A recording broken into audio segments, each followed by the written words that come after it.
These last few months, while a lot of us have been locked down and sheltering in place, has been the most disruptive period of our lives.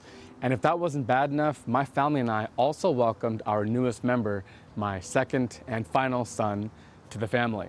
But rather than let all this get to us and make us feel down about not being able to go anywhere, we decided we were going to make our own backyard as much fun as possible for my 3-year-old and eventually one day our newborn as well. And that's why we decided to build the ultimate playhouse. We have no idea when we can take a vacation again.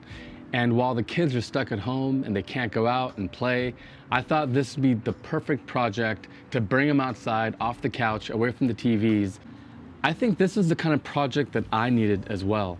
I wanted to have a distraction to take my mind off things, and I wanted to build something that could be enjoyed for my kids for the next 10 years or so. So that first and foremost takes us to the design. As you can see, this is almost a house. It has framing and siding and a roof. So this wasn't a cheap project. It cost about $2,000 all in for everything you see here, from the footings to all the lumber, the siding, the roof paper, and the roof shingles, all of it. Plus it even has electricity in here on a smart switch and all that. We'll get into all the details. If that's too much money, or you don't have the expertise or the tools or the interest, you can always buy a playhouse too. But as you can see here in my property, I don't have a whole lot of places where a playhouse could have gone. And so this stretch of land, about 16 feet by 6 feet, was the prime place. We have a view of the kids from the kitchen and we can keep an eye on them. And this area wasn't really being well utilized before. So this was a place that we wanted to build on. And if you go and look for pre-built playhouses, you're not gonna be able to get exactly the custom size you want. So if you have tons of room and tons of land, there are playhouse kits you can buy and just assemble, and it'll work out great.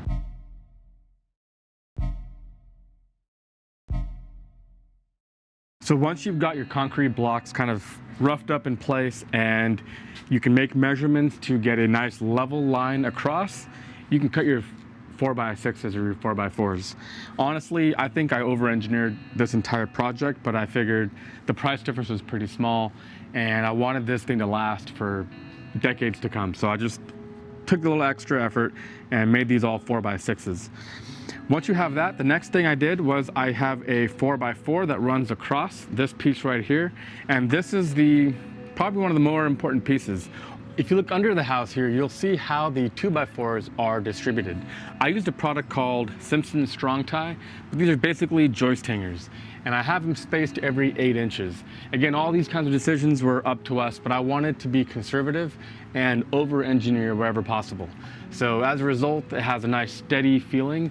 And to be honest, looking back, if I were to do this over again, I would probably make these 4x6s and make these 2x6s instead of 2x4s. But for a kid's playhouse, it's more than strong enough. But this is what it looks like. You install it using some nails, and the 2x4 rests inside of it just like that. All the weight that this would feel is transferred into this 4x4, transferred into 2 4x6s, and into the ground. Also, above that, we have redwood fence planks, which we use as our floor. And what's really interesting is the minute you put these screws and you screw the planks down to the 2x4s, it gets really strong, because now if you were to push right there, the force that would be transferred to a bunch of different 2x4s, and as a result, it is nice and strong. So that's the general layout. Here, from there to there, I have entire 8-foot pieces of 2x4 uncut, and over here, they're probably 7 feet. I had to cut them a little bit shorter to deal with the space that we had. I also added a lot of cross braces, and the reason for this is shear. So the house is really strong in compression because there's nice, big, beefy posts. But the one thing to be very cautious of, especially as buildings get taller, is shear. And so shear is the motion in this direction. So without these, this house could potentially move in this direction. And so that's what these really help to shore up. Also, the stairway is a huge shear member as well, and we have these cross bracings everywhere where we need them. You'll notice back here we have cross braces to prevent shear in this direction as well. And once we added all these pieces, the entire house just completely got shored up and strong. One other thing while I'm here, you see in this conduit here is electrical. I actually have a outlet basically plugged into the attic that runs down and through this little cutout here, under this fake grass, and up through this conduit to an outlet over here. So there's one outlet under the house, and the rationale was our son has a toy car he can charge down here, and just anything else that might pop up. And from here, the power runs up and into the house. If we have electricity in here, he can have a little TV and an Xbox or a Nintendo Switch or whatever they have in 7 years. He can enjoy that and continue to make this a cool place for him to spend time. So that's why I knew electricity was important. Plus, my wife wanted me to run an outlet up high on one of the walls to put a camera so that she could check up on him even if she was in the room. This is how you get up into the playhouse. And what's funny is this was kind of an afterthought. We had designed most of the house and this was kind of the last thing we came up with. But we knew we didn't want to have it near the slide side because we wanted that to be really secure with hand railings and have very little risk of him falling through. And what's really nice about this is we followed kind of house building design standards. We bought a 2x12 pressure treated, and we cut the angles out. That was a fun mathematic exercise. We painted all the wood blue. We used all the wood and we stained it. And we actually even took the time to add details like this little OG roundover using a router table on all the ledges to prevent you from catching the lip and falling. So here, even in the stairway area, we have full cover. There is a roof that runs from this very end of the structure all the way to the patio and the slide. So the entire roof line is about 17, 18 feet long. And we just figured the less there's water and other things where kids can slip, the safer they would be. And tune in for part 2 where we're gonna do some sort of a hand railing. You can see there's a little bit of a hazard. My son has been up and down here hundreds of times and he's been okay, but I wouldn't feel comfortable having his friends over until we have this all figured out. We gotta close it off so you can't fall either way and have a hand railing where younger kids can hold and climb. So you see the first step is actually quite high, and the reason is we wanted the stairs riding up to the top of the playhouse to be at a decent ratio of rise and run, and as a result that left us with a pretty high first step. So in part 2 we'll talk about how we're going to make a little gate we can close to keep kids from climbing up here if you don't want them to. That will then extend down and act as the first step, and that'll eat into the concrete area down there, making it easier for the kids to come on up. But why don't you join me in here and we'll walk through the house.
This is a OSB that we went with, and the OSB installation was interesting. First of all, OSB is kind of a particle board wood, but it's really strong and it really helps with shear loading. Again, 2x4 construction can easily kind of sway, but the minute you put this OSB on, it becomes really strong.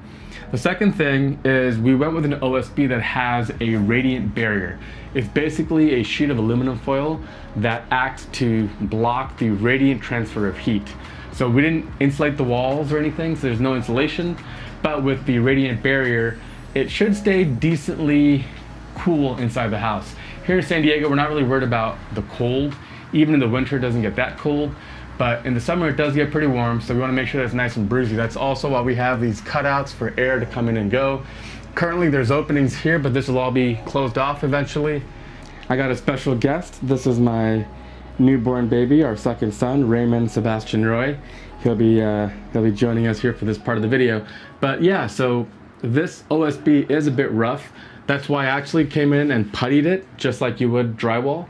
And once it's sanded, my wife is going to paint it, and it's going to look like a house in here. It's going to look really way more than just a playhouse, and that's kind of what we wanted.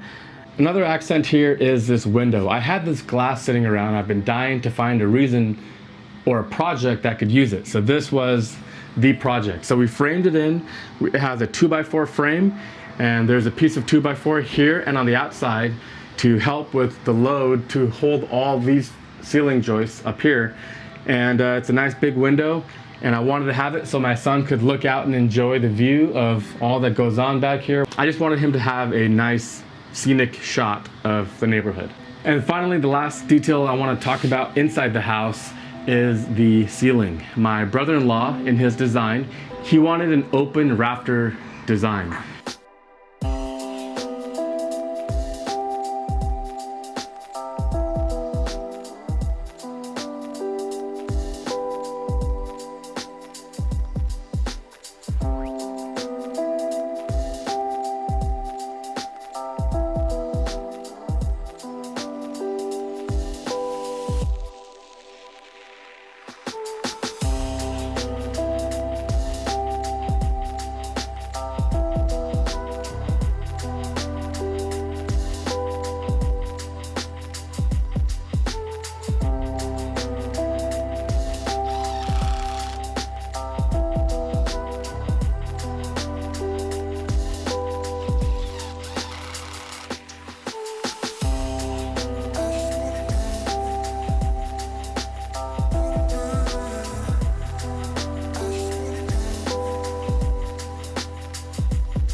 So what we did is the OSB on the roof, we painted it white before we installed it, because trying to paint white on the wood and all the blue tape, I just didn't want to deal with it. All the 2x4s we stained, and again, we'll have a parts list of all the stuff in the description if you're interested, but we stained it all with a deck stain from Home Depot, and I think it just came out looking really great. Again, you can probably kind of see where it's headed. It's not completely finished yet, but we're pretty close. We're in the home stretch. In part 2, we will be painting doing kind of finishing touches and details, closing off all the different openings like this, and carrying on. By the way, there is an outlet here for the lights on the inside of the house, you can see up here, and also a switch for the lights on the outside of the house. And what's even cooler is these two switches are smart switches. They work on a Z-Wave protocol, so they tie into our home automation system, and they allow you to do cool things like this. Hey Siri, turn off the Playhouse lights.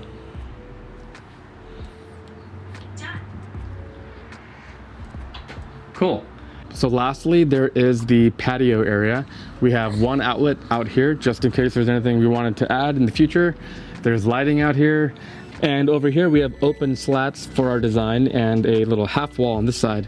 But this really keeps the airflow moving, and also because that's the deepest drop for the kids, we wanted this railing to go all the way to the top, which it does on this side.